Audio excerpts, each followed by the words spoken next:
Bonjour, bienvenue dans ce cours sur les soldes intermédiaires de gestion. Vous allez apprendre à calculer et analyser le résultat d'une entreprise. Premier solde intermédiaire de gestion, la marge commerciale. Elle se calcule pour des entreprises commerciales, c'est-à-dire qui achètent et qui revendent. Comment se calcule-t-elle? Vente de marchandises moins coût d'achat des marchandises vendues. Qu'est-ce que le coût d'achat des marchandises vendues? Ce sont les achats de marchandises plus éventuellement des frais de transport ou des frais d'emballage qui ont été nécessaires pour l'achat de ces marchandises, plus ou moins la variation de stock suivant qu'il y a eu besoin de stocker ou de déstocker des marchandises. Donc stocker, c'est-à-dire on a acheté des marchandises et on n'en avait pas besoin, donc on les a stockées, et déstocker, au contraire, on en a acheté mais on n'en avait pas assez pour les vendre, donc on a pris dans le stock d'autres marchandises. L'utilité donc de la marge commerciale, c'est de mesurer les performances d'une entreprise commerciale. La production d'exercice, elle se mesure pour une entreprise industrielle ou de service. Le calcul, production vendue, plus ou moins production stockée. Donc pareil, production qu'on a faite, plus ou moins, et on a stocké ou déstocké de la production. Utilité, elle mesure le niveau d'une activité industrielle ou de service. Troisième indicateur, la valeur ajoutée. C'est la richesse créée par l'entreprise à partir de son activité. Le calcul. La marge commerciale, donc l'indicateur qu'on avait vu précédemment, plus la production d'exercice, moins les consommations intermédiaires. Qu'est-ce que les consommations intermédiaires? Ce sont tout ce qu'on achète à des fournisseurs. Par exemple, de l'électricité qu'on a eu besoin pour produire ou pour vendre nos marchandises. Par exemple, on a fait appel à une agence d'intérim. Ou alors on a acheté des emballages. Ou alors des frais de transport. Ou alors on a pu faire appel aussi à des honoraires d'avocats. Donc ce sont des consommations intermédiaires.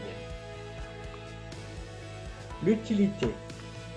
Donc la valeur ajoutée mesure la richesse créée par l'entreprise à partir de sa propre activité.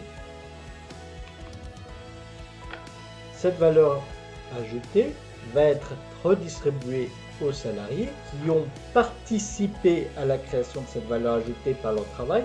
Ils vont recevoir un salaire et l'entreprise va verser des cotisations sociales. L'État qui a aussi participé indirectement à l'activité de l'entreprise. L'entreprise va verser une partie de cette valeur ajoutée sous forme d'impôts et de taxes. Et l'entreprise va conserver une partie de cette valeur ajoutée, donc une partie de cette richesse, qu'on appellera excédent brut d'exploitation.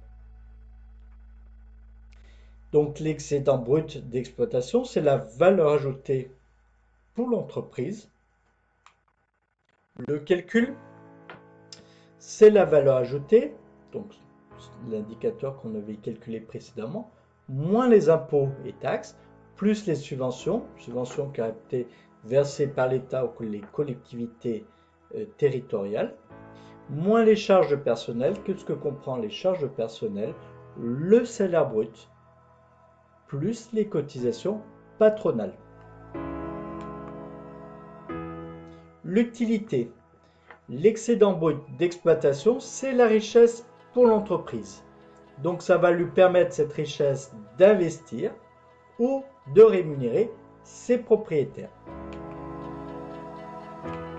Le résultat d'exploitation. Donc, il permet de mesurer la capacité de l'entreprise à créer de la richesse à partir de son activité principale. Le calcul. l'excédent brut d'exploitation, plus la reprise sur amortissement et provision, plus le transfert de charge, plus les autres produits de gestion courante, moins les dotations aux amortissements et aux provisions, donc d'exploitation, moins les autres charges courantes. Qu'est-ce qu'un amortissement? C'est la constatation de la dépréciation d'un bien. Par exemple, vous investissez dans du matériel qui vaut 10 000 euros. Ce matériel va se déprécier. Vous allez constater une charge. Alors, vous n'allez pas constater 10 000 euros.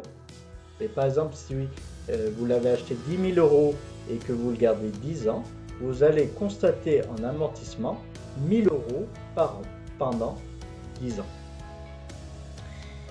Qu'est-ce qu'une provision?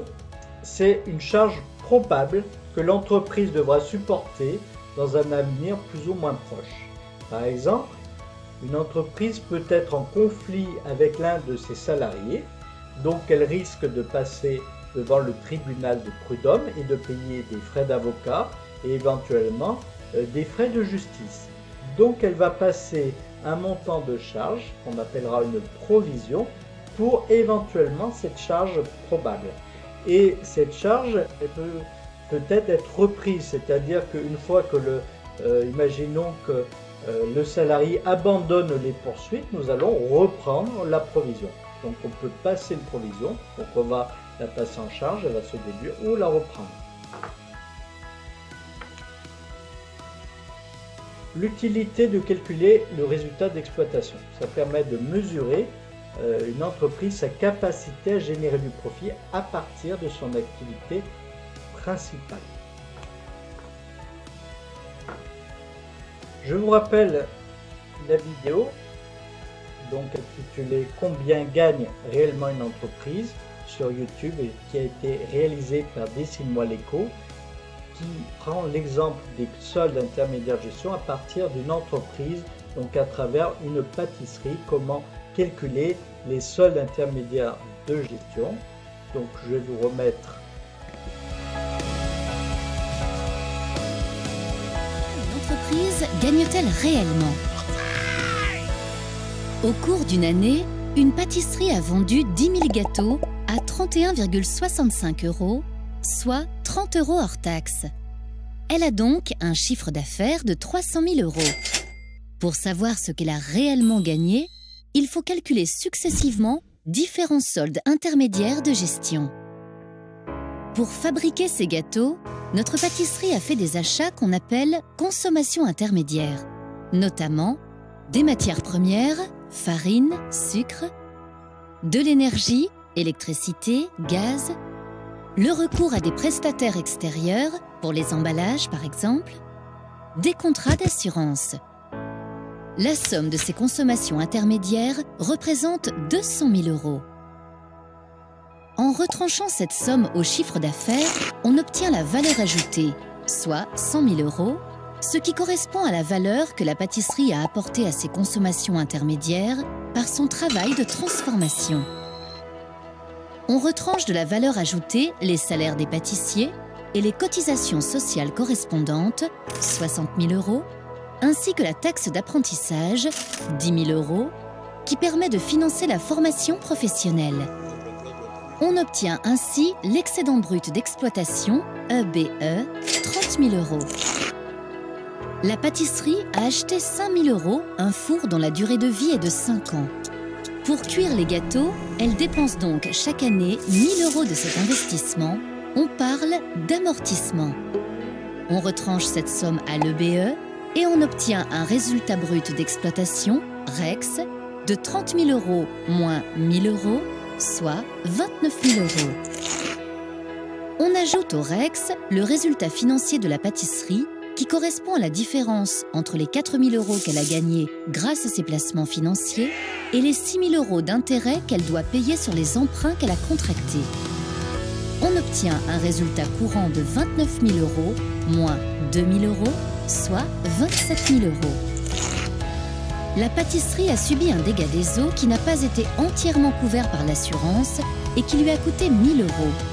On parle d'une charge exceptionnelle. Comme elle a revendu 2 000 € une machine à macarons, son résultat exceptionnel est donc de 1 000 €. On l'ajoute au résultat courant avant impôt et on obtient un résultat net avant impôt de 28 000 €.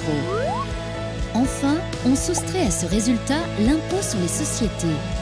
28 000 € moins 3 500 € égale 24 500 €. Ce montant représente ce qu'elle a réellement gagné, c'est le résultat net.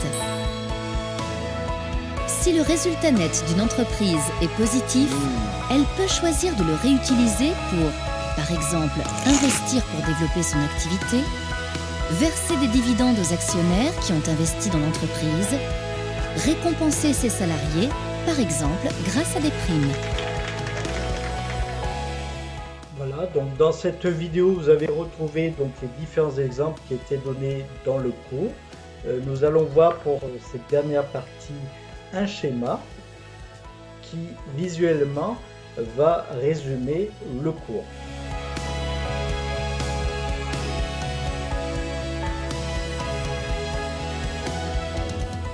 Alors, nous avons en bleu les produits, ce qui est ajouté. Nous avons en orange marron les charges qui est retranché. Et nous avons en vert les soldes intermédiaires de gestion. Donc ici, le premier solde intermédiaire de gestion, calculé vente de marchandises, moins coût d'achat des marchandises vendues, égale marge commerciale. On rajoute la production de l'exercice. On retranche les consommations de l'exercice en provenant des tiers. On obtient la valeur ajoutée. On ajoute les subventions d'exploitation, on enlève les impôts et taxes, les charges personnelles, on trouve l'excédent brut d'exploitation, on rajoute les autres produits, les reprises sur amortissement et provisions, les transferts de charges, on enlève les dotations aux amortissements et aux provisions, les autres charges, et l'on va trouver, vous l'avez trouvé, le résultat d'exploitation. À mon résultat d'exploitation, si je rajoute les produits financiers, j'enlève les charges financières, je trouve le résultat courant avant impôt, j'ajoute les produits exceptionnels, j'enlève les charges exceptionnelles et je trouve le moins les impôts des sociétés, moins la participation aux bénéfices, je vais retrouver le résultat de l'exercice. Voilà, j'espère que vous avez tout compris et il y aura également une application concrète qui permettra de bien comprendre ces soldes intermédiaires de gestion pour les calculer et aussi les analyser. Je vous dis à très bientôt.